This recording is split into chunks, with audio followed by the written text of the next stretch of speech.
September is National Recovery Month, and we are highlighting organizations that are helping with the journey forward. Today, two important guests. Right now, we're joined by the Salvation Army and one person's story who you really need to hear, and that is Jennifer Thorpe, Amy Williamson with the Salvation Army as well. Thank you both for coming on the show. We really appreciate it. Jennifer, I want to start with you just to get viewers familiar with your story, your road to recovery, because, you know, I watched this video and you went through some dark times. So just catch us up to speed of where you went from and how you dug yourself out. Okay. I did go through some hard times when I was younger. I think there's a lot of people that struggle with similar issues like I had. I struggled with addiction, alcoholism, and kind of the lifestyle that goes along with that. And I found myself in some pretty dire situations and doing things that you wouldn't be proud of just to survive. And I always knew that, like, that's not the life I wanted to live. I wasn't proud of it. And it was difficult to have self-respect or self-love when you're doing something every single day that you don't want to do or that you hate doing. I have a son, a 15-year-old son now, and I kind of knew when I had him that I needed to change things in my life, but it took a really long time kind of for me to figure out how to do that. But when I finally did make the decision, I wanted to give him a fair shot at being an adult and having a life that would be stable and comfortable and happy.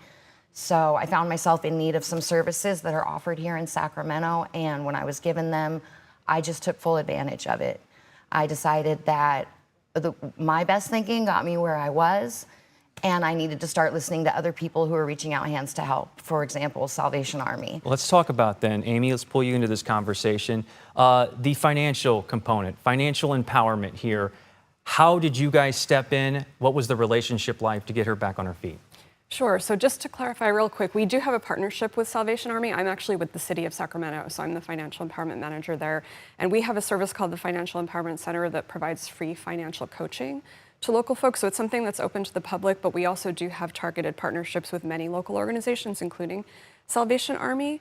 So let me actually throw it to Jennifer first, because I know Jennifer worked with the Salvation Army staff on these issues, and then after that is when our partnership started. So I can talk about that, but I want to hear first about her experience. So when I was at Salvation Army, I did get to take advantage of some of their services they offer, and one of those was like helping me with debt consolidation, which I had gotten myself in a little bit of debt. They showed me how to call up the debtors, to make offers when I did have money, and I found myself able to get completely out of debt. Yeah, a lot of people don't know that. You have control. You like literally pick up the phone and call them, right? Yeah, and make an offer, and a lot of them, they just want to settle. So I was able to eliminate all my debt while I was there. While I was there, I was able to improve my credit score, get a secured credit card, and financial empowerment is what kind of taught me all these steps that I never knew before because I never did it before. That's fantastic. And you now have a job. I do. And you also just landed a major piece of furniture, I'm told. That's true. I just bought a chair. I'm working full-time at Cricket's Country Kitchen on Auburn. It's a Sacramento favorite if you've ever been there. It's been there like 40 years. Oh, now I got to check it out. It's amazing. And, you know, the financial empowerment aspect of that is now that I'm working full-time and I'm looking to build something more in the future, maybe even be like a homeowner someday, I now know how to save my money or what to do if I'm getting tips, and how to kind of be in control of my finances like that. And I did get to buy a new piece of furniture. On Labor Day. I went to a furniture store and I got myself a first brand new, like this huge fluffy chair for my living room. I financed it. I was able to finance it, and it's just exciting. I know it sounds silly, but it's so exciting. No, it really is the little things, and a piece of furniture can be the first step towards many future purchases. So and Cole loves it. Cole's your son, Cole's right? my son, and he loves it. Let me talk about your son, because one of the things that really stood out as I learned about your story was Cole saying how proud he was of you. Yeah. When you heard him say that, what were you feeling? I mean, I can't explain it. He has been there with me pretty much through the whole thing, and you know, he's with me today over there, and he's my purpose. People say you can't do this for your kids. I don't agree. Like, you have to do it for yourself.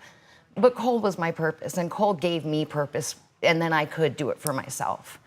So for anybody else, Amy, that's in this similar situation, are there a lot of stories like Jennifer's? Absolutely. I mean, we know that all of these factors are so connected. You know, your financial well-being, your health, your mental health, your physical health, your housing stability. So that's where the Financial Empowerment Center comes in. So we have a team of coaches who provide financial coaching. They're looking at things like budgeting, credit, debt, savings, access to financial institutions. There's a lot of folks who don't have checking and savings and are using payday loans, check cashers, things like that. So our coaches are really helping people figure out what are their own personal goals. This is all one-on-one from trained counselors that are helping people achieve these goals.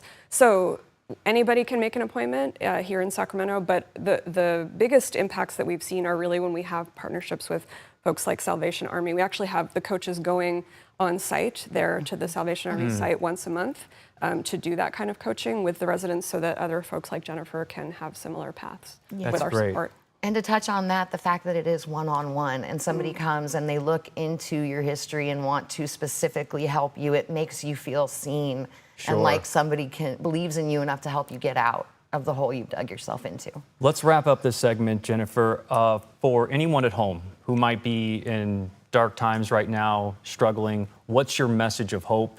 Give them an uplifting message to end on here. There are so many services out there, and if you want to change your life, all you have to do is make the decision to do it and then look for the help because it is out there. Sacramento offers a lot of resources, and if I can do it, anyone can do it. It sounds cliche, but it's true. You don't have to live a life you don't want to. You can get out of it. That's great. And self-love, self-compassion. what you said earlier. Absolutely. Jennifer Thorpe, Amy Williamson, thank you so much. We Thanks for appreciate it. having us. Thank you.